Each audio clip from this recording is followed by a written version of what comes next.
ओम शांति। तो आज सतगुरुवार है। आज की मुरली की तारीख है 18 सितंबर 2025। मुरली के अंदर बाबा ने हम सभी को कांटों से फूल, जंगल से बगीचा लायक बनने के लिए कहा है। तो स्वमान जिसका आज हम 21 बार अभ्यास करेंगे वो रहेगा, मैं मंदिर लायक अवश्य बनूंगी या बनूंगा। मैं मंदिर लायक अवश्य बनूंगी, बनूंगा। फिर से रिपीट करती हूँ, 21 बारी आज पूरे दिन के अंदर लिखना है, मैं मंदिर लायक बनूंगी, अवश्य बनूंगी। ठीक है। और फिर मुरली के पश्चात घर के लिए थोड़ा सा होमवर्क रहेगा और चिंतन का, तो वो आपको बताएंगे। मीठे बच्चे, जब तुम फूल बनेंगे तब ये भारत कांटों के जंगल से संपूर्ण फूलों का बगीचा बनेगा। बाबा आया है तुम्हें फूल बनाने। प्रश्न, मंदिर लायक बनने के लिए किन बातों पर विशेष ध्यान देना है? मंदिर लायक बनने के लिए किन बातों पर विशेष ध्यान देना है? उत्तर, मंदिर लायक बनना है तो चलन पर विशेष ध्यान दो। चलन बहुत मीठी और रॉयल होनी चाहिए, इतना मीठापन जो दूसरों को उसकी महसूसता है। अनेकों को बाप का परिचय दो। अपना कल्याण करने के लिए अच्छी रीति पुरुषार्थ कर सर्विस पर लगे रहो। तो चलन पर ध्यान देना है, चलन मीठी और रॉयल होनी चाहिए। दूसरा, बाप का सबको परिचय देना है। और तीसरा, सर्विस पर लगे रहना है। तो फिर क्या बन जाएंगे? मंदिर लायक बन जाएंगे। गीत है, दुनिया बदल जाए दुनिया ना बदलेंगे हम। ओम शांति। रूहानी बच्चे जानते हैं कि बाप ब्रह्मा द्वारा समझा रहे हैं, ब्रह्मा के रथ द्वारा ही समझाते रहते हैं। हम ये प्रतिज्ञा करते हैं कि श्रीमत पर हम भारत की भूमि को पतित से पावन बनाएंगे। भारत खास और दुनिया आम, सबको हम पतित से पावन बनने का रास्ता बताते हैं। इतने ख्यालात हर एक को अपनी बुद्धि में रखना है। बाप कहते हैं ड्रामा अनुसार, जब तुम फूल बन जाएंगे और जब समय आ जाएगा, ड्रामा अनुसार जब तुम फूल बन जाएंगे और समय आ जाएगा तो संपूर्ण बगीचा बन जाएगा। बागवान भी निराकार को कहा जाता है, माली भी निराकार को ही कहा जाता है, साकार को नहीं। माली भी आत्मा है ना कि शरीर, बागवान भी आत्मा है। बाप समझाएंगे तो जरूर शरीर द्वारा ना, शरीर के साथ ही उनको माली बागवान कहा जाता है, जो इस विश्व को फूलों का बगीचा बनाते हैं। बगीचा था जहाँ ये देवताएं रहते थे। तो सत्युग स्वर्ग क्या था? फूलों का बगीचा था, अल्लाह का गार्डन था, हेवन था, पैराडाइज था। तो बाबा ने कहा बगीचा था जहाँ देवताएं रहते थे, वहाँ कोई दुख नहीं था। यहाँ इस कांटों के जंगल में तो दुख है।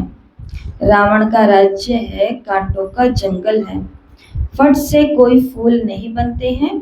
देवताओं के आगे जाकर गाते भी हैं कि हम जन्म जन्मांतर के पापी हैं, अजामिल हैं, ऐसी प्रार्थना करते हैं। अब आकर हमको पुण्य आत्मा बनाओ। समझते हैं अभी हम पापात्मा हैं, कोई समय पुण्य आत्मा थे। अब इस दुनिया में पुण्य आत्माओं के सिर्फ चित्र हैं, राजधानी के हेड्स के चित्र हैं, और उनको ऐसा बनाने वाला निराकार है शिव, उनका चित्र है बस, और कोई चित्र है नहीं। इसमें भी शिव का तो बड़ा लिंग बना देते, कहते भी हैं कि आत्मा स्टार मिसर है, तो जरूर बाप भी ऐसा होगा ना, परंतु उनकी पूरी पहचान नहीं है। इन लक्ष्मी नारायण का विश्व में राज्य था, इनके लिए कहाँ भी कोई की गलानी की बात नहीं लिखते। बाकी कृष्ण को कभी द्वापर में कभी कहाँ ले जाते। लक्ष्मी नारायण के लिए सब कहेंगे कि ये तो स्वर्ग के मालिक थे। ये है तुम्हारी एम ऑब्जेक्ट। राधे कृष्ण कौन है? मनुष्य बेचारे एकदम मोचे हुए हैं, कुछ भी नहीं जानते। तो राधे कृष्ण कौन है? लक्ष्मी नारायण का बचपन। तो बचपन का नाम है राधा और कृष्ण। जो बाप द्वारा समझते हैं वो समझाने लायक भी बनते हैं, नहीं तो लायक नहीं बन सकते। दैवी गुण धारण नहीं कर सकते, भले कितना भी समझाओ, परंतु ड्रामानुसार ऐसा होना ही है।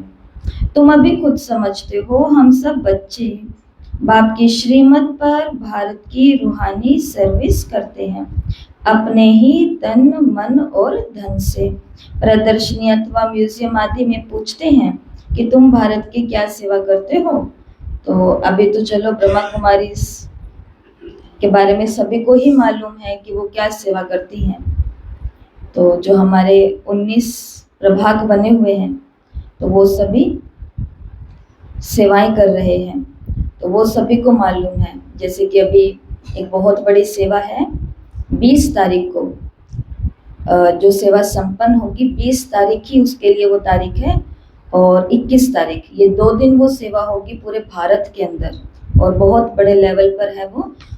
और 21 तारीख की रात को वो जो भी फोटोज या वीडियोस या कार्यक्रम की जो रिपोर्ट होगी उसमें कितने लोग पहुंचे, क्या हुआ, तो वो जाएगी हेडक्वार्टर भारत सरकार के दिल्ली के अंदर। क्योंकि 21 तारीख अगले दिन उनका माननीय प्रधानमंत्री जी नरेंद्र मोदी जी का जो जन्मदिन है, वैसे तो वो अलग तारीख को है जो कि जा चुका है, परंतु पूरा सप्ताह जो है वो सेलिब्रेट किया जा रहा है। कोई दिन है वो स्वास्थ्य के लिए रखा गया है, कोई दिन है नशा मुक्ति के लिए रखा गया है, कोई दिन है किसी और के लिए रखा गया है, 7 दिन। तो ब्रह्मा कुमारी के युवा प्रभाग के अंदर जो उधर के युवा प्रभाग से युवा मंत्रालय से जो नोटिस या मेल आया है वो ये आया है कि आपके सभी जो युवाएं हैं, जो भी लोग हैं, तो इन सभी सेंटर्स के द्वारा नशा मुक्ति के कैंपेन किए जाएं, माना सम्मेलन किए जाएं। और प्रतिज्ञा आई है कि ये प्रतिज्ञा सभी लोगों से करवाई जाए। ब्रह्मा कुमारी के द्वारा यही गिफ्ट होगा आदरणीय प्रधानमंत्री जी को। तो ये सेवा 20 और 21 को पूरे भारत के जितने भी सेवा केंद्र हैं, सब सेंटर हैं, पाठशालाएं हैं, जहाँ पर भी टीचर्स हैं, तो उन सभी के द्वारा करने के लिए आया है युवा प्रभाग के द्वारा। तो ऐसा पूछते हैं कि आप कौन सी रूहानी सेवा करते हो ब्रह्मा। तो ये तो आज की बात है 2025, ये जो दशक चल रहा है सभी को मालूम है अभी क्या सेवाएं हैं, परंतु ये मुरलियां कब की है, आज से बहुत साल पहले की है। तो और जिन लोगों को पता भी नहीं होता है कि ब्रह्मा कुमारी क्या होता है संस्था, तो वो लोग ये पूछते हैं कि आप लोग क्या सेवा करते हो, आप लोगों की क्या सेवा होती है समाज के अंदर। तो बाबा ने कहा तुमसे पूछते हैं कि आप भारत की क्या सेवा करते हो। तुम जानते हो कि हम भारत की बहुत अच्छी सेवा करते हैं। हम कौन सी सेवा करते हैं? हम वो सेवा करते हैं जहाँ पर सारे पापों के बीज पनपते हैं। यहाँ पर किसी भी आत्मा को चेंज करने की सेवा, किसी भी आत्मा के अंदर संस्कार बोने की सेवा, किसी भी आत्मा के अंदर ये रियलाइजेशन कराने की सेवा कि आप हो कौन, आप करने क्या आए हो और आप कर क्या रहे हो। तो ये सेवा, तो बोलो ये तो तुम जानते हो कि हम तो भारत की बहुत अच्छी सेवा करते हैं। और बाबा ने कहा वो सेवा कौन सी है? जंगल को बगीचा बना रहे हैं। बना रहे हैं कि नहीं बना रहे हैं? यहाँ पर जो सभी बैठे हैं, हम सभी कौन थे? पहले कांटे ही थे और क्या थे? हम भी तो उस दुनिया का एक हिस्सा ही थे जो सिर्फ अपने लिए सोचता था, सिर्फ और सिर्फ अपने लिए सोचता था। अब भगवान ने हमें क्या बनाया है? फूल बनाया है, जो कम से कम ये तो सोचता है कि बाबा सब अच्छे हो जाएं, सब सुखी हो जाएं। तो फूलों का काम ये होता है खुशबू फैलाना। तो सत्युग है गार्डन, या ये है कांटों का जंगल, एक दो को दुख देते रहते, ये तुम अच्छी रीति से समझा सकते हो। लक्ष्मी नारायण का चित्र भी बहुत अच्छा बनाना चाहिए। मंदिरों में बहुत खूबसूरत चित्र बनाते हैं, कहाँ गोरा कहाँ सांवरा चित्र बनाते, उनका क्या राज है ये भी समझते नहीं। तो तुम बच्चों को अभी ये सारा ज्ञान है। बाप कहते हैं मैं आकर के सबको मंदिर लायक बनाता हूँ, परंतु सब मंदिर लायक बनते नहीं हैं। प्रजा को तो मंदिर लायक नहीं कहेंगे ना, प्रजा उन्हों की होगी जो पुरुषार्थ कर बहुत सर्विस करते हैं। तुम बच्चों को रूहानी सोशल सर्विस भी करनी है, इस सर्विस में अपना जीवन सफल करना है। चलन भी बहुत मीठी और सुंदर होनी चाहिए, जो औरों को भी मीठेपन से समझा सके। खुद ही कांटा होगा तो दूसरे को फूल कैसे बनाएंगे? उनका तीर पूरा नहीं लगेगा। बाप को याद नहीं करते होंगे तो तीर कैसे लगेगा? अपने कल्याण के लिए अच्छी रीति पुरुषार्थ कर सर्विस में लगे रहो। बाप भी सर्विस पर है ना, तुम बच्चे भी दिन रात सर्विस पर रहो। दूसरी बात समझाते हैं, शिव जयंती पर बहुत बच्चे तारे भेज देते हैं, उसमें ऐसी लिखत लिखनी चाहिए जो वो तारे किसी को भी दिखाएं तो समझ जाएं। आगे के लिए क्या करना है उसका पुरुषार्थ किया जाता है। सेमिनार भी इसलिए करते हैं कि क्या क्या सर्विस करें जो बहुतों को बाप का परिचय मिले। ढेर तारे रखी हैं, इनसे बहुत काम ले सकते हो। एड्रेस डालते हैं शिव बाबा केयर ऑफ ब्रह्मा। प्रजापिता ब्रह्मा भी है, वो रूहानी पिता है, वो जिस्मानी है, उनसे जिस्मानी रचना रची जाती है। बाप है मनुष्य सृष्टि का रचता। कैसे रचना रचते हैं ये दुनिया भर में कोई भी जान न सके। बाप ब्रह्मा द्वारा अब नई रचना रच रहे हैं। ब्राह्मण है चोटी, पहले पहले ब्राह्मण जरूर चाहिए। विराट रूप की ये चोटी है। ब्राह्मण, देवता, क्षत्रिय, वैश्य, शूद्र। पहले शूद्र तो नहीं हो सकते। बाप ब्रह्मा द्वारा ब्राह्मण रचते हैं, शूद्र कैसे और किसके द्वारा रचेंगे? तो तुम बच्चे जानते हो कैसे नई रचना रचते हैं। तो बाबा ने कहा कि रचा किसको जाता है? पुराने को नया बनाया जाता है। नए को पुराना बनाने के लिए कभी मेहनत करनी पड़ती है? उसको बस एक जगह रख दो, कोई कपड़ा लेकर के आए, कोई सूट साड़ी कुछ भी आप लेकर के आए, उसको बस एक संदूक पेटी में जा कर के रख दिया, वो समय पर अपने आप ही क्या हो जाएगा? पुराना हो जाएगा।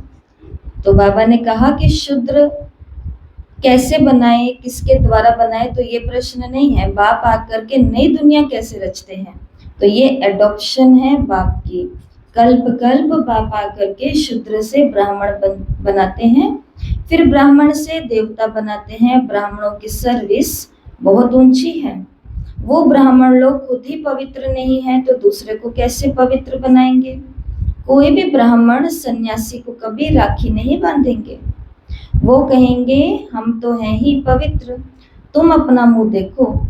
तुम बच्चे भी कोई से राखी नहीं बंधवा सकते। दुनिया में तो सब एक दो को राखी बांधते हैं। तो ब्रह्मा कुमारियां केवल राखी बांधती है, बाहर वालों से राखी बंधवाती नहीं है। हाँ, बाबा को याद करके, अब जैसे बहुत साल पहले की आपको बात बता रहे हैं, एक परिवार जुड़ा हुआ है अपने साथ, तो उनका बच्चा चलो अब तो बड़ा हो गया है, बड़ी हो गई है, पहले वो छोटी हुआ करती थी, तो उसके पास कोई भाई नहीं था, तो उसने भाई किसको बनाया? शिव बाबा को बनाया। पहली पहली राखी आई भाई बनाने के बाद में, वो बाबा के घर आए, राखी बना करके लेकर के आई अपने हाथों से, जैसे कार्टून के जैसा कुछ भी बना लेते हैं, तो वैसे कुछ बना करके लेकर के आई, और हम उनको राखी बांध रहे थे, उनके माता पिता को, बच्चों को तिलक लगा रहे थे। तो वो यहाँ पर राखी रखी हुई थी, कहती कि बाबा के लिए है, बाबा के लिए है। अब वो ये सोच रही है कि बाबा को बांधूं कैसे, कोई हाथ नहीं है, ना शिव बाबा का ना ब्रह्मा बाबा का। तो हम सामने बैठे थे, तो उसकी मम्मी ने बोला, वो ज्ञान को समझती है वो आत्मा, तो उन्होंने बोला कि अगर बाबा को बांधनी है तो दीदी को बांध दो। दीदी के हाथ से बाबा काम कराते हैं ना सारे सेवा के, अपने को ज्ञान सुनाते हैं, तो दीदी को बांधोगे तो बाबा तक पहुंच जाएगा। ये भाव अलग बात है। लेकिन वैसे बाहर की दुनिया वालों से पवित्र कन्याएं राखी नहीं बंधाती है, वो बांधती है, प्रतिज्ञा करवाती है। इसलिए बाबा ने यहाँ बोला। तो कल हम बहुत अच्छी बात पढ़ रहे थे किताब के अंदर यज्ञ की, उसके अंदर इतनी सुंदर बात लिखी हुई थी कि ब्राह्मणों के अंदर दो चीजें होनी चाहिए, एक होनी चाहिए भावना और दूसरा होना चाहिए विवेक, दोनों होना चाहिए। अब भावना से राखी बांध देंगे, परंतु विवेक कहाँ पर है? बांधी किस लिए है? ये थोड़ी ना भगवान है, ये थोड़ी ना बाबा है। तो भावना, केवल भावना से भी काम नहीं चलता। और केवल कई हैं वो विवेक वाले ही रहते हैं कि बाबा को ही, बाबा ये मेरा तो भाई, बाबा को ही राखी बांधूंगी, मन से बांध आई। केवल बुद्धि से भी काम नहीं चलता, केवल दिल से भी काम नहीं चलता। बीके लाइफ कौन सी लाइफ है? बैलेंस की लाइफ, जहाँ पे भावना भी चाहिए और जहाँ पे विवेक भी चाहिए। जब इन दोनों का मिश्रण हो जाता है, वो समय होता है जब, जो कल की मुरली के अंदर बाबा ने कहा, संगम युग, मोक्ष का अनुभव कराने वाला हो। संगम युग तनाव का भी बन सकता है, बोझ का भी बन सकता है, उलझन का भी बन सकता है। उसके लिए कोई ज्यादा बड़ी बात नहीं है, लेकिन वो बनने का कारण यही होता है, या तो हमारी भावनाएं बहुत है और वो भावनाएं टूट जाती है, या फिर विवेक बहुत है और सामने हम भावनाओं की चीजें देख रहे हैं, वो समझ नहीं पाते कि यहाँ पे ये क्या हो रहा है, ये तो अपना ही करा रहे हैं, इनका तो अपना ही चल रहा है। इसके लिए दो चीजें चाहिए। अगर बीके लाइफ को एंजॉय करना है, मजे में निकालना है और लोगों को भी मजेदार जीवन बनाने की प्रेरणा देनी है, तो उसके लिए क्या चाहिए?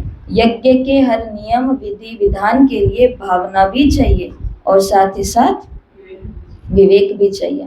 समझ पा रहे हैं हम? समझ पा रहे हैं।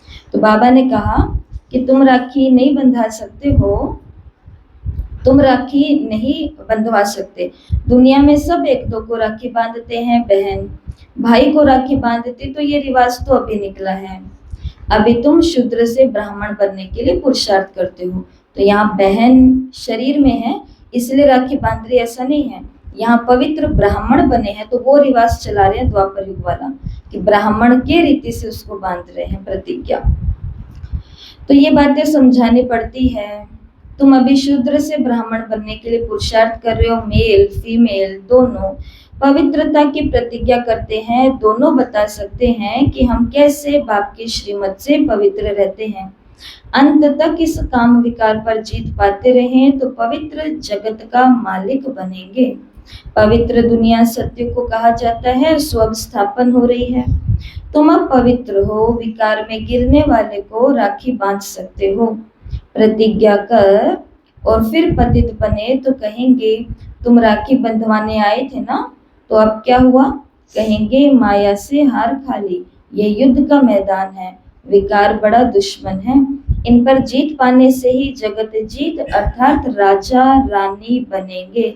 प्रजा को जगत जीत नहीं कहेंगे, मेहनत तो राजा रानी ही करते हैं ना। कहते भी हैं हम तो लक्ष्मी नारायण बनेंगे। लक्ष्मी नारायण के बाद उनके तख्त पर, लक्ष्मी नारायण के बाद उनकी तख्त पर कौन बैठेगा? उनका बच्चा। लक्ष्मी नारायण के बाद उनके तख्त पर जीत उनके बच्चे की होगी। तो Lakshmi Narayan the first, Lakshmi Narayan the second, the third, the fourth, ऐसे करके 8 पीढ़ियां। तो बाबा कहते हैं लक्ष्मी नारायण, तो कल की मुरली में बाबा ने बोला कि मम्मा और बाबा का तो फिक्स है सीट। तो पहला लक्ष्मी नारायण तो फिक्स है, लेकिन इनके उत्तराधिकारी का उत्तराधिकारी का उत्तराधिकारी का उत्तराधिकारी, कहीं पर भी अगर हमने जन्म ले लिया तो उस लक्ष्मी नारायण की सीट पर कौन बैठेंगे? हम बैठेंगे। ऐसा हो सकता है। या उस फैमिली के अंदर हम आ गए तो भी उनके पास पास हम रहने वाले हैं, तो उसके लिए संगम युग पर हमें इतना नजदीक रहना पड़ेगा, संगम युग पर हमें इतनी नजदीकी सेवाएं करनी पड़ेगी। बाबा ने कहा जो समान बनेंगे वही समीप रहेंगे। और देखो ये चक्कर है एक उल्टा, गोल गोल चक्कर है। जो समीप रहते हैं वो समान बन जाते हैं, शंका रंग लगता है ना, तो जो समीप रहते हैं वो समान बन जाते हैं, और जो समान बनने का पुरुषार्थ करते हैं वो ऑटोमेटिक ही क्या आ जाते हैं? समीप आ जाते हैं। दोनों चीजें एक साथ में जुड़ी हुई है। इसलिए बाबा ने कहा कि वो लक्ष्मी नारायण फिर दूसरे जन्म में नीचे चले जाएंगे, जो पहले जन्म वाले थे शरीर छोड़ करके। भिन्न रूप और नाम के बच्चे को गद्दी मिलती है तो ऊंच नंबर गिना जाएगा ना। पुनर्जन्म तो लेते हैं ना। बच्चा तख्त पर बैठेगा तो वो सेकंड ग्रेड हो जाएगा, ऊपर वाला नीचे, नीचे वाला ऊपर आ जाएगा। तो अब बच्चों को ऐसा ऊंच बनना है तो सर्विस में लग जाना चाहिए, पवित्र होना भी जरूरी है। बाप कहते मैं पवित्र दुनिया बनाता हूँ, अच्छा पुरुषार्थ थोड़े करते हैं, पवित्र तो सारी दुनिया बन जाती है। तुम्हारे लिए स्वर्ग की स्थापना करते, ये ड्रामा अनुसार होना ही है, ये खेल बना हुआ है। तुम पवित्र बन जाते हो, फिर विनाश शुरू हो जाता है, सत्युग की स्थापना हो जाती है। ड्रामा को तो तुम समझ सकते हो, सत्युग में था देवताओं का राज्य, अभी नहीं है, फिर से होना है। क्या? देवताओं का राज्य। तुम हो रूहानी मिलिट्री, तुम 5 विकारों पर जीत पाने से जगत जीत बनने वाले हो। जन्म जन्मांतर के पाप कटने के लिए बाबा युक्ति बताते हैं। बाप एक ही बार आकर के युक्ति बताते हैं, जब तक राजधानी स्थापन ना हो जाए तब तक विनाश नहीं होगा। तुम बहुत गुप्त वॉरियर्स हो, सत्युग होना ही है कलयुग के बाद, फिर सत्युग में कभी लड़ाई होती नहीं। तुम जानते हो सब आत्माएं जो भी पाठ बजाती हैं वो सब नोंधा हुआ है, जैसे कठपुतलियां होती है ना, ऐसे नाचती रहती हैं। तो कठपुतली का खेल तो आप लोगों ने देखा हुआ है, आप लोगों ने तो देखा हुआ है ना। तो कठपुतलियां की जो रस्सी होती है वो किसी और के हाथ में होती है और वो नाच रही होती है, और उनको नाचता हुआ देख करके जो भीड़ आई हुई होती है उस मेले के अंदर, तो उन लोगों को कितनी खुशी होती है। ना केवल खुशी होती है परंतु खुशी के साथ साथ अचंभा लगता है कि अरे ये कैसे हो रहा है, ये कैसे हो रहा है। बाबा ने कहा ये संसार भी कैसा है, ऐसा ही है। तो इसी चीज को हमने भक्ति के अंदर समझा कि हमारी सारी रस्सी किसके हाथ में, उसके हाथ में, वो कठपुतली की तरह हमें नचा रहा है। तो बाबा ने इसको शब्द दिया है ड्रामा, मतलब जो हम रील भर कर के आए हैं उसी अनुसार हमें पाठ बजाना पड़ेगा। तो ये तो ड्रामा है, हर एक का इस ड्रामा में पार्ट है।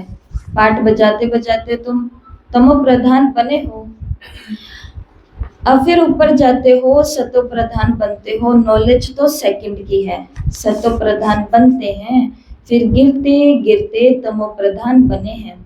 अब बाप ऊपर ले जाते हैं, वास्तव में वो मछलियां तार में लटकती हैं, इस तार में मनुष्यों को डालना चाहिए। देखा ना, पानी के अंदर खाना डाला जाता है एक, और उसको फिर पानी में छोड़ दिया जाता है, तो उस तार के अंदर वो उसके मुंह के अंदर अटकता है और मछली बाहर आ जाती है। बाबा ने कहा वास्तव में वो मछलियां तार में लटकती हैं, इस तार में मनुष्यों को डालना चाहिए। और एक ऐसा टॉय भी होता है, एक ऐसा खेल भी होता है जिसके अंदर दोनों तरफ तारे लगी होती है, इधर की तरफ भी उसको हाथ से घुमाने की कुछ चीज होती है, इधर की तरफ भी होती है, और उनको घुमा घुमा करके मछलियों को सेट किया जाता है, सभी को एक तरफ लाया जाता है। ऐसा भी है, ऊपर से नीचे होती है। तो ऐसी उतरती कला और फिर चढ़ती कला होती है। तुम भी ऐसे ही चढ़ते हो और फिर उतरते उतरते नीचे आ जाते हो। 5000 वर्ष लगते हैं ऊपर जाकर फिर उतरने में। ये 84 का चक्र तुम्हारी बुद्धि में है। उतरती कला और चढ़ती कला का राज बाप ही समझाते हैं। तुम्हारे में नंबरवार जानते हैं और फिर पुरुषार्थ करते हैं। जो बाप को याद करते हैं वो जल्दी ऊपर जाते हैं। ये प्रवृत्ति मार्ग है, तो जल्दी ऊपर जाना ऊपर। तो ये वो ऊपर जाने वाली बात नहीं है जो हम दुनिया में कहते थे कि वो तो ऊपर चले गए, ऊपर चले गए। ऊपर जाना किस में ऊपर जाना? पुरुषार्थ में ऊपर जाना, कलाओं में ऊपर जाना। तो आज ब्राह्मण जीवन की 16 कलाएं होती हैं जो ब्राह्मण के जीवन में होनी चाहिए। इन 16 कलाओं के आधार पर सतयुग में हम 16 कला संपन्न बनेंगे, संपूर्ण बनेंगे। तो आज के व्यक्त मुरली में आप जानोगे कि इस बीके लाइफ की 16 कलाएं कौन सी होती है। तो बाबा ने उसमें ऊपर जाने की बात करी है। कलाएं जो नीचे आ चुकी हैं, बाबा ने कहा जल्दी जल्दी ऊपर जाना है। कौन ऊपर जाएगा? जो बाप को याद करेगा। ये प्रवृत्ति मार्ग है। जैसे जोड़ी को दौड़ाते हैं तो जोड़ी का एक एक पांव बांधते हैं और फिर दौड़ाते हैं। याद आ गया सभी को ये खेल? बच्चों के साथ बड़ों के साथ करते हैं, दो दो के जोड़े बना देते हैं, दोनों का एक एक पैर बांध देते हैं और अब कहते हैं आपको वहां तक दौड़ना है। जो दौड़ेगा पहले वो जीत जाएगा। तो उसके अंदर क्या चाहिए होता है? दोनों का आपस में सामंजस्य। अगर वहां पर दोनों का मूड एक दूसरे से उलट हो गया तो वो हार निश्चित है। ज्यादा नुकसान नहीं होगा, नुकसान यही होगा कि हार निश्चित है। एक का भी अगर सामंजस्य नहीं बैठा तो बाबा ने भी यहाँ पर ये बात बोली है कि प्रवृत्ति मार्ग ना सब परिवार में रहने वाले हैं। तो जैसे जोड़ी को दौड़ाते हैं तो जोड़ी का एक एक पांव बांधते हैं फिर दौड़ाते हैं। तो ये भी तुम्हारी जोड़ी है ना, कोई की प्रैक्टिस नहीं होती है तो वो फिर गिर पड़ते हैं। इसमें भी ऐसे ही होता है, एक आगे बढ़ता है दूसरा रोक लेता है और फिर दोनों गिर पड़ते हैं। तो बाबा वंडर खाते हैं। बाबा को बहुत अचंभा लगता है कि बूढ़ों को भी काम की आग लगती है तो वो भी गिर पड़ते हैं। ऐसे थोड़े ही उसने गिराया। गिरना ना गिरना अपने हाथ में है, कोई धक्का थोड़े ही देते हैं। विवेक इसी को ही कहा जाता है। किसी ने आकर के मेरे को डिस्टर्ब किया, किसी ने आके मेरे को गलानी निंदा की, उनका काम था करना क्योंकि उनकी प्रैक्टिस है, उन्होंने किया। लेकिन विवेक तो अपना भी चाहिए ना कि मुझे गिरना है या नहीं गिरना है। खैर बाबा तो यहाँ पर विकार की बात कर रहे हैं। कोई धक्का थोड़े ही देता है, हम गिरें क्यों? कुछ भी हो जाए हम गिरेंगे नहीं। गिरे तो खाना खराब जोर से चमाट लगती है, फिर पछताते भी हैं, हड्डी हड्डी टूट जाती है, बहुत जोर लगती है। तो बाबा तो देखो भिन्न भिन्न प्रकार से समझाते रहते हैं। ये भी समझाया शिव जयंती पर तारे ऐसी आनी चाहिए जो मनुष्य पढ़ने से ही समझ जाए। तो विचार सागर मंथन करने के लिए बाबा टाइम देते हैं। कोई देखें तो वंडर खाएं। कितनी चिट्ठियां आती हैं, सब लिखते हैं बाप दादा। तुम समझा भी सकते हो शिव बाबा को बाप और ब्रह्मा को दादा कहते हैं। एक को कभी कोई बाप दादा कहेंगे क्या? तो ये तो वंडरफुल बात है, इसमें सच्चा सच्चा ज्ञान है। परंतु याद में रहें तब किसी को तीर लगे। घड़ी घड़ी देह अभिमान में आ जाते तो बाप कहते हैं आत्म अभिमानी बनो। क्या बनना अपने को? आत्म अभिमानी। इसलिए 1 मिनट मेडिटेशन, हर घंटे में 1 मिनट। देखो सुबह सुबह हम उठते हैं, अब ये सुबह की वेला है ना, सुबह से हम उठे हुए हैं।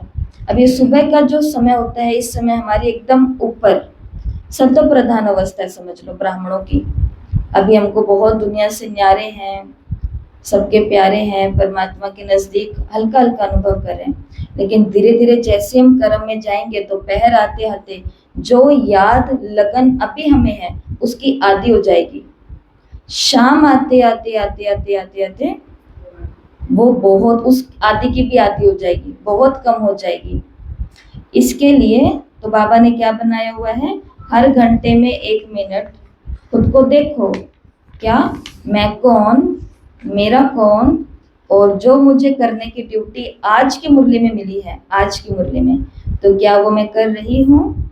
तो बाप कहते हैं आत्माभिमानी बनो। आत्मा इस शरीर द्वारा, आत्मा इस शरीर धारण कर पाठ बजाती है। कोई मरता है तो भी कोई ख्याल नहीं। आत्मा में जो पाठ की नींद है उसे हम साक्षी हो देखते हैं। उनको एक शरीर छोड़ दूसरा ले पाठ बजाना है, इसमें हम कर ही क्या सकते हैं। तो ये ज्ञान भी तुम्हारी बुद्धि में है, वो भी नंबरवार। कईयों की बुद्धि में तो ठहरता ही नहीं है, इसलिए किसी को समझा नहीं सकते। आत्मा बिल्कुल ही गर्म तवा है, तमो प्रधान पतित है। गर्म तवे के ऊपर पानी के छींटे डाल करके देखो, पानी के छींटे कहाँ चले जाते हैं? वाष्प बन करके खत्म या उसी के ऊपर खत्म, बस। तो बाबा ने कहा अगर आत्मा इतनी गर्म अर्थात विकारों के अंदर होती है तो कितना भी समझाओ, कितना भी कुछ करें, तो बाबा ने कहा समझा नहीं सकते। फिर वो उन पर ज्ञान अमृत डाला जाता है तो ठहरता नहीं है। जिसने बहुत भक्ति की है तीर उनको लगेगा, झट धारणा होगी, हिसाब ही वंडरफुल है। पहले नंबर में पावन और फिर वही पतित बनते हैं। ये भी कितनी समझने की बातें हैं। कोई की तकदीर में नहीं तो पढ़ाई छोड़ देते। अगर छोटेपन से ही नॉलेज में लग जाएं तो धारणा होती जाएगी, समझेंगे इनसे इसने बहुत भक्ति की है, बहुत होशियार हो जाए। क्योंकि ऑर्गन्स बड़े होने से फिर समझ भी जास्ती आती जाती है। जिस्मानी रूहानी दोनों तरफ अटेंशन देने से फिर वो असर निकल जाता है। ये है ईश्वरीय पढ़ाई। तो बाबा क्या शिक्षा दे रहे हैं बाल बच्चों वालों को कि उनको छोटे पने से ही दोनों पढ़ाई में लगा देना चाहिए। उनको सेवा केंद्र पर ले जा करके थोड़ी मुरली भी सुनानी चाहिए नियम। जैसे हम अभी रह कर के आए सेंटर पे, तो हमने वहां पर देखा कि सुबह के समय तो देखो बच्चे भी स्कूल जाते हैं, माँ बाप छोटे बच्चों वाले माँ बाप हैं वो भी अपने अपने काम धंधों में उन लोगों की तैयारी में लगे रहते हैं। लेकिन शाम के समय छोटे बच्चे वाले माँ बाप हैं, परिवार इकट्ठा आकर के बैठता है, माता भी पिता भी और बच्चा भी। और उनके बच्चों को हमने देखा दोनों पढ़ाई साथ साथ कर रहे हैं। वो वहां पर भी बहुत इंटेलिजेंट है, वो यहाँ पर भी बहुत इंटेलिजेंट है। और बाबा ने आज कितनी सुंदर बात यहाँ पर कही है कि अगर बचपन से इस पढ़ाई में लग जाएंगे तो बड़े होने पर वो वाले जो संस्कार बनते हैं उस दुनिया में दोस्तों के सबसे ज्यादा प्रभाव डालने वाले, वो संस्कार असर नहीं करते। मतलब वो उसको लेकर के नहीं जाएंगे, खराब नहीं करेंगे किसी भी चीज के अंदर। तो उसके लिए किस में लगा देना चाहिए, इकट्ठी पढ़ाई होनी चाहिए। तुम्हें मुरली भी रोज पढ़नी है, सुननी है, और तुम्हें अपना स्कूल का तो डेली करना ही है होमवर्क। तो ये है ईश्वरीय पढ़ाई। फर्क है ना। परंतु जब वो लगन भी लगे ना, परंतु पहले बड़ों को ये लगन लगनी चाहिए। छोटे तो ऑटोमेटिक उनके पीछे पीछे ही होते हैं, उनको तो करना पड़ता है, वो कहाँ जाएंगे। जैसे कल आपको एक अनुभव भेजा था, अगर आपने सुना हो, मोहित गुप्ता भाई का। सुना किसी ने वो अनुभव? नहीं सुना तो वो अनुभव सुनना। अगर भेजा गया तो उसके पीछे कोई कारण होगा। उसके वो आप फैमिली वालों के लिए, ये खास करके जो परिवारों में रहते हैं, तो वो बता रहे हैं उसके अंदर कि कैसे हमारे पहले एक बुआ गए, फिर दूसरे गए, फिर दादी गए, फिर ये गए वो गए, जाते जाते जाते लास्ट में हमारे पापा गए। किस लिए? उनको रोकने के लिए कि इस मार्ग पर नहीं जाना अभी। और कहते परंतु हमारे पिताजी को भी बहुत अच्छा लगा और हम सब आ गए। और उन्होंने बोला कि हमारे पास जब हमारे रिश्तेदार आते थे घरों में, मम्मी के पक्ष वाले आर्य समाज के थे वो, तो वो आकर के मम्मी को बोलते थे ऐसा, और हम दोनों भाई बहनें पर्दे के पीछे से सुनते थे सारी बातें। तो वो मम्मी को बोलते थे कि तुम भक्ति छोड़ दी, पाठ पूजा छोड़ दिया, सब कुछ तुमने हवन करना छोड़ दिया, ये बच्चों को तुम क्या सिखाओगे, ये अपने मार्ग से भट जाएंगे, तुम गलत राह पर हो।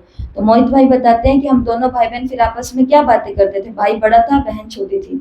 हम दोनों आपस में, और मात्र 10-12 साल की उम्र है इनकी, और वो कहते हैं हम आपस में ये बात करते थे कि हम दोनों को स्कूल की पढ़ाई के अंदर इतना इंटेलिजेंट बनना है कि कोई हमारे मम्मी पापा को ये ना कहें कि तुम इस मार्ग पे आ गए तो बच्चों को तुमने ध्यान ही नहीं दिया, या पढ़ने नहीं दिया, या इनको साधु बना दिया, ये बना दिया।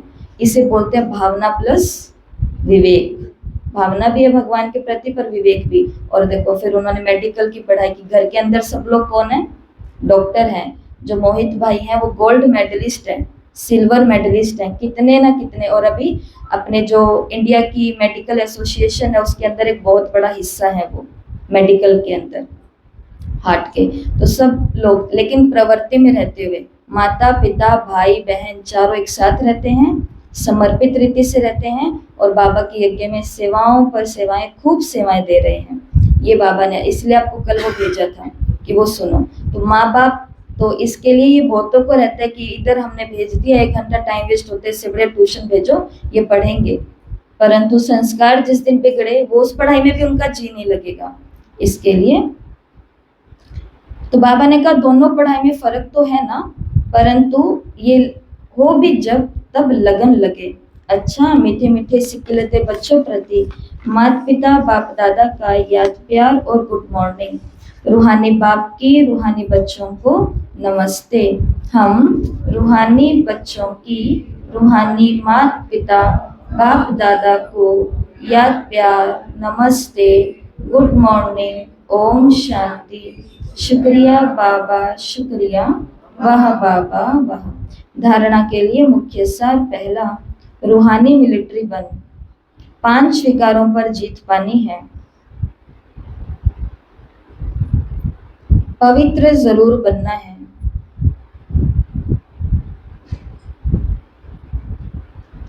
श्रीमत पर भारत को पावन बनाने की सेवा करनी है। श्रीमत पर, श्रीमत क्या है? अपना ही हम लगाते हैं जो लगाते हैं। तो बाबा ने कहा श्रीमत पर भारत को पावन बनाने की सेवा करनी है। दूसरा, इस बेहद नाटक में हर पाठ आत्म अभिमानी होकर बजाना है।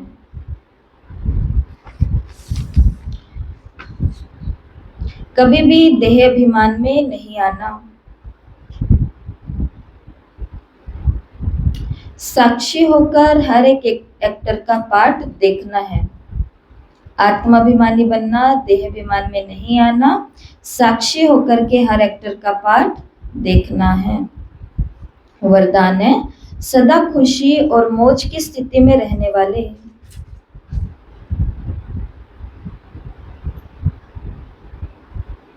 सदा खुशी और मौज की स्थिति में रहने वाले कंबाइंड स्वरूप के अनुभवी भव। कंबाइंड स्वरूप के अनुभवी भव। बाप दादा बच्चों को सदा कहते, बच्चे बाप को हाथ में हाथ देकर के चलो, अकेले नहीं चलो। अकेले चलने से कभी बोर हो जाएंगे या किसी और की नजर पड़ जाएगी।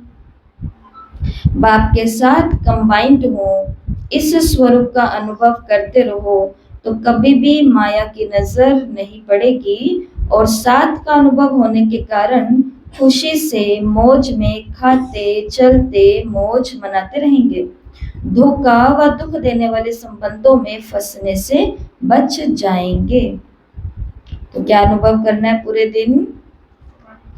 हाथ में हाथ है, साथ में साथ है, अकेला अकेली नहीं हूँ। दोनों रिस्क हैं, एक तो बोर हो जाएंगे इस मार्ग पर चलते चलते या फिर माया की हम पर नजर पड़ जाएगी। इसलिए खुशी मौज में खाते पीते चलो, खाते मौज मनाते चलो। स्लोगन है, योग रूपी कवच पहनकर रखो बाबा की याद में। अर्थात योग रूपी कवच पहनकर रखो तो माया रूपी दुश्मन का वार नहीं लगेगा। योग रूपी कवच पहनकर रखो तो माया रूपी दुश्मन का वार नहीं लगेगा। और आज के अव्यक्त इशारे, जैसे दुखी आत्माओं के मन में ये आवाज शुरू हुआ कि अब विनाश हो, वैसे ही आप विश्व कल्याणकारी आत्माओं के मन में ये संकल्प उत्पन्न हो कि अब जल्दी ही सर्व का कल्याण हो, तभी समाप्ति होगी। विनाशकारियों को कल्याणकारी आत्माओं के संकल्प का इशारा चाहिए, प्रकृति को और साइंस को। तो उन्हों को कल्याणकारी आत्माओं का इशारा चाहिए। इसलिए अपने एवर रेडी बनने के पावरफुल संकल्प से ज्वाला रूप योग द्वारा विनाश ज्वाला को तेज करो। तो कौन सा संकल्प? दुनिया में संकल्प उठ रहे हैं, भगवान दुख बहुत है, विनाश कर दो। ऐसे ही ब्राह्मणों को कौन सा संकल्प आना चाहिए कि अब सर्व का कल्याण हो, सर्व का कल्याण हो, सर्व का। ये मैसेज विनाशकारियों की तरफ जाएगा, संकल्प पहुंचेगा, उधर से विनाश लीला शुरू होगी। तो बाबा ने कहा अब ये विनाश ज्वाला को तेज करो। तो आज का लिखित होमवर्क आपने ले लिया है। स्वमान का होमवर्क है, मैं मंदिर लायक अवश्य ही बनूंगी। और कुछ आपको फिलिंग द ब्लैंक्स दे रहे हैं, डैश डैश, तो वो आप कॉपी में जल्दी जल्दी नोट कर लो और ग्रुप में भी भेज देंगे। जितने लिखे जाएं लिख लो।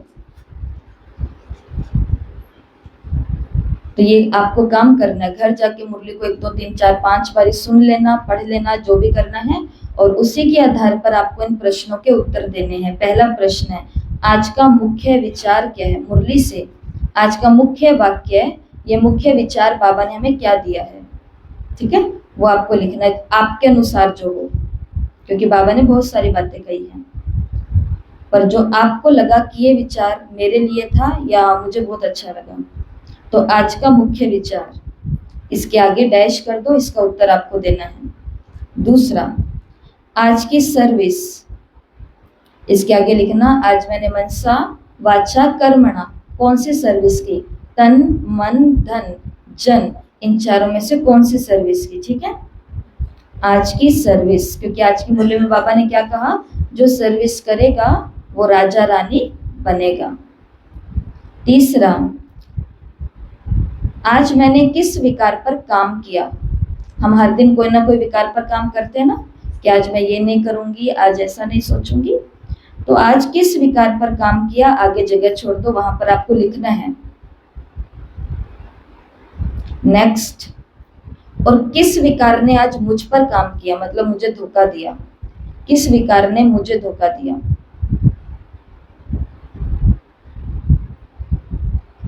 और लास्ट में, आज के पूरे दिन का, मुरली के चिंतन का, पढ़ाई का कोई भी छोटा सा अनुभव आपको लिखना है। जैसे आज बाबा ने कंबाइंड, अकेला नहीं रहना, साथ रहना है, माया से बच जाओगे, योग का कवच पहन के रहना है, तो पूरे दिन का कोई भी छोटा सा अनुभव लिखना है। क्योंकि कल भी हमने आपको कहा था, ज्ञान में आए हुए मुझे 10 साल हो गए हैं, और 10 साल पहले जो अनुभव हुआ था वही अनुभव मैं सबको सुना रही हूँ, बता रही हूँ, तो वो ताज़ा अनुभव कहाँ पर है। तो आज पूरे दिन का कोई भी अनुभव लिखना है। आज बाबा के साथ का मुझे क्या अनुभव हुआ, आज बाबा से योग लगाने का मुझे क्या अनुभव हुआ। जैसे एक स्टूडेंट है, स्कूल में जाता है, तीसरी चौथी कक्षा या पांचवी छठी में होगा, मालूम नहीं, तो वो बताता है, वो कहता है कि भी मेरे प्री बोर्ड के एग्जाम चल रहे हैं, तो कहते हैं कि रोज मेरे 10 में से 10 या जितने भी नंबर उतने आ रहे हैं, आज मैं बाबा को याद नहीं करके गया, इसलिए मेरे 10 में से 9 नंबर आए, 1 नंबर कम आया। तो उसका साथ छोटा सा अनुभव ये हुआ, जो हम समझ सकते हैं, उसको तो क्या ही पता, हम समझ सकते हैं कि छोटा सा अनुभव ये है कि बाबा को याद किया, भावना है, बाबा को याद किया तो बुद्धिवानों की बुद्धि सेट रखता है हमारी बुद्धि को, तो मेरे अच्छे मार्क्स आते हैं। बाबा को भूल जाती हूँ तो मेरे मार्क्स कम हो जाते हैं। इस बीके लाइफ में भी मार्क्स बनते हैं और मार्क्स घटते हैं, वो इसी आधार पर होते हैं, ठीक है। तो दिन के लास्ट में छोटा सा अनुभव लिखना बाबा की मदद का। ये है आज का होमवर्क। ओम शांति।